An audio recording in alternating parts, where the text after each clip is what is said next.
gonna slam this desk. Gosh, this freaking engine is killing me. It's only week 3 and I'm already falling apart. Look at this. It doesn't even have any clothes. It's not original. I just copied it from a YouTube tutorial. And the gun, don't even get me started on the gun. It looks so good. But why is he holding it like that? Hello and welcome, ladies and gentlemen, to Dead Killer Studios. Sorry about that first bit. Just had to let off some steam, if you understand what I'm saying. I've spent the past week and a half knee deep in this freaking developing this game that I still don't have a name for. I've been trying to wrap my head around animation, 3D modeling, all the technicalities and quirks that come along with that. Oh my god, it's so hard. I'm a programmer, not a modeler. You hear me all right? And S&box engine, the mysterious girl that I am trying to get into their heart. Into her heart is what I'm saying. I thought I was gonna be smart, or at least easy, simple, while I have it. All right, I'm just gonna use this low poly model that I made a little bit ago. It's all rigged up, and just see if I can use it in some animation graphs and stuff. And no matter how bad it looked, but I don't know if I was doing something smart to learn or if I was just setting myself up for failure to have to redo absolutely everything. So stick around and let's find out which one is which. You get all. This week's video is a little bit shorter, as you can tell, but hopefully next week we can get more progress and stuff thrown into this. So I started trying to figure out how to do some animation in S&box. So look up the fish guy, the fish dev, and he has an anim graph tutorial series. And bam, watched almost all those videos except the last one, because it has to do with the melee stuff, which I'm not doing in this game. So I've actually done the same thing in Unreal, doing 8 different directions animation with the anim graph and crouch and run and everything like that. So I understand anim graphs. That's not really a complicated thing at all. What is complicated is model doc. What the heck is model doc? What I really love about S&box, and we'll go into more as we get to the pause menu, but you have so many tools to use inside of S&box that everything is just like another tool. Unity, it's all just like Unity stuff, Unity this, but S&box is just the source, I guess. A lot of source tools and everything's just integrated, and you can just pull from that and this and libraries, and it slowly really making sense to me, and I feel like I'll be able to get in there and make a lot more progress this week. So after completing the tutorial, I realized what I needed, and so I decided I'm going to use this model that I had, and it could work with the enemy in HS, so I could figure out how to use guns and another model at the same time was really my goal, so I could do that flare. So I decided that I needed to create an AR rifle. I know that's like saying ATM machine. Along with animations for shooting and reloading. And while it wasn't much, it was honest work.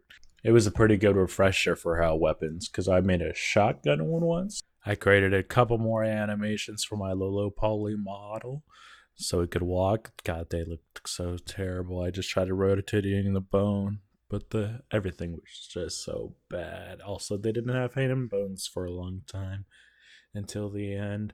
The work was exporting these models into this game. I exported it probably 10 to 20 times until I finally got it, and I could finally figure out how to export the animations by themselves. All right. If you made it this far, go ahead and give that a like, subscribe, and hit that bell icon. Shout out you. So first, let's look at this guy. Oh my god, he's terrible. His freaking hands. All right, let me put the bones in front real quick. That's this. That's this. Look at this. Look at his spine. That is one. This is bad. This is terrible. Don't ever do this. Oh my god. Unless you have like a blocked out, but no. He's supposed to have a spine. There's so many bad things about this. Gosh. All right. So, if I wanted this reloading animation, I just wanted this reloading animation. That's all I wanted. I was trying to figure out how to just get an animation. How to figure it out. Alright. That's all it does. Reload. Okay. So I clicked it. Look how it's clicked. But if it's not there and you see something like this, you can go click this, click the one you want, click that button, and now bam, it's there. Alright, so you want, I'm gonna go back to my reloading. Oh, it stopped. Alright. You see how it changed? See how it changed? You uncheck it. Whatever you have checked is the output. Alright. So you click that. You can make sure this is clicked. You click this. Make sure your armature is clicked. And now you're ready to export. You click that. I have my animations. This would be the reloading animation, which is that one. Make sure the armature is only selected. Selected armatures, and bam, the scale is technically something. If you wanted to know, I could pull it up. Keep it in. This is in. This is in. I'm entertaining. There we go. It is 39.37 unit scale. X forward. Z is up. And then I take out all actions, but I leave off that. Take off out that, and it's ready to export. And then you just open up your model doc of your model, add a simple animation, bam, it's there. Gosh, you didn't understand how long it took me to figure that out. I could get this guy exported and everything, but the animations couldn't figure it out. Oh my goodness. I don't know who showed me or what, but it helped out a lot. Alright, so now I could finally export and I'm in S&box. Wait, before I input S&box, you click this and it's non-linear animation. There you go.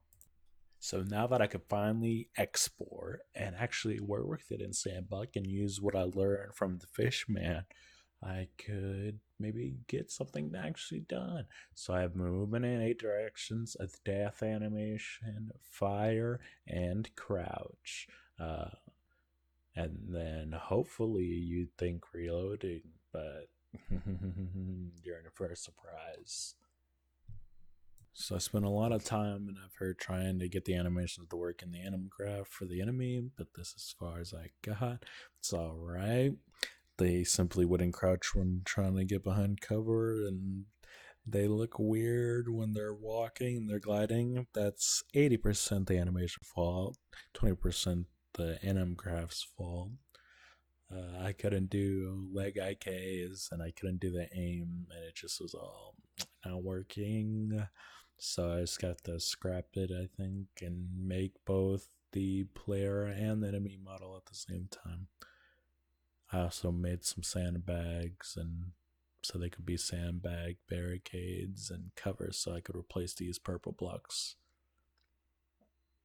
But I did learn a lot about the anim grafting using animations and things. Excuse the background noise. There's someone playing Marvel Rivals next door. So after the failure that was stage 2, creating and modeling and using the animation lens, I decided to at least try to do something productive, at least for this week, so I could have a result, and that is making some UI.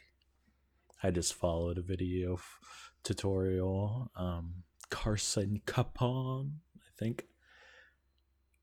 Great explanation, great tutorial. Also taught you how to make a HUD for like an MT bar, like Minecraft.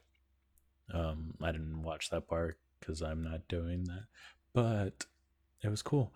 And it just uses HTML and CSS, which I have zero knowledge of, but he explained what each thing does well, and it was great. It took me a little bit. Some things were working, but it was all just syntax issues that I didn't quite understand. He had an autocomplete, so his whatever the brackets are in HTML, his would autocomplete and mine wouldn't. I would have to write div and then write another div with the forward slash, but that's all right. Yeah, it's so modular. This goes back to the point that I was saying last time. It just uses HTML and CSS. You ain't got to mess with like just typing in and try to figure out Unity's thing. If you know HTML and CSS, you can just like write a thing and just like bam, it's there instantly. No messing around with like colors and PNGs and like, yeah, it's all just very easy. Pretty easy. Made a health bar, made a pause, but for some reason, oh my goodness, the pause button would work. All right, the resume button would work, and when you pressed escape, it would pause the game. Everything would stop moving, and when you press it again, everything would unpause. But the freaking screen wouldn't actually go away. It's supposed to be changing the opacity. All right. If you can see in this video where I went wrong, I have no idea. All right. And then I was just like copy paste and just like deleting it and trying it again from scratch and watching this video, and it just was nothing. Nothing was doing it. I couldn't get the words, and then finally, the words started to look right, but the escape, it still wouldn't take away the pause menu. God. But at the end, I finally figured it out. I finally got it. Gosh. So that's where we are with that. All right, we have a little bit of death animations and a little bit of this and that, but nothing too crazy. Unfortunately, did learn some UI stuff, got some UI, so prepare for ammo and things like that, and having to actually need to reload, hopefully. So my goal for next week is to finish the pause menu, make sure you get that working easy, add a crosshair so I can actually see where I'm shooting, model rig and texture the main character, add the gun with a firing and damage sounds. All right, yeah, that's basically it. And then also model rig and texture the enemy character as well, and I should be able to just slop that in and make better animations, hopefully. All right, I think that hopefully I can get that stuff done, and this will be my last time saying hopefully I can add some more animations into these videos as well. All right, peace, love, chicken grease. Remember, if you don't have an Edward of your own, you could always become Edward yourself.